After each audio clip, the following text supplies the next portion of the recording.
അപ്പം നമ്മൾ ചക്ക മുഴുവൻ എടുത്തു കഴിഞ്ഞു. കണ്ട കുരുവാണ് കിടക്കുന്നത്. കുരു ഇനി നമുക്ക് എടുത്ത് പാത്രത്തിൽ വെക്കണം. ഇപ്പം ഇല്ലാത്ത സമയമല്ലേ, അപ്പോൾ കുരുവൊക്കെ എടുക്കും. അല്ലെങ്കിൽ കുരുവൊന്നും ആർക്കും വേണ്ട കേട്ടോ. കണ്ട ചക്ക മുഴുവൻ ഇതുപോലെ എടുത്തു കഴിഞ്ഞു നമ്മൾ. ഇനി നമുക്ക് ചക്ക അടുപ്പയിലേക്ക് വെക്കാം. ഇത് അരിയണം, അരിഞ്ഞിട്ട് വേണം വെക്കാനായിട്ട്. അപ്പം നമുക്ക് ആദ്യം അരിഞ്ഞെടുക്കാം.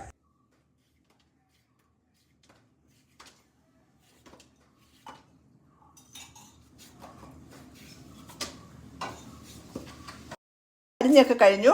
ഇതുണ്ടോ, ചക്ക ഇല്ലാത്ത സമയമായതുകൊണ്ട് ഇതൊക്കെ കാണിക്കുന്നത് കേട്ടോ.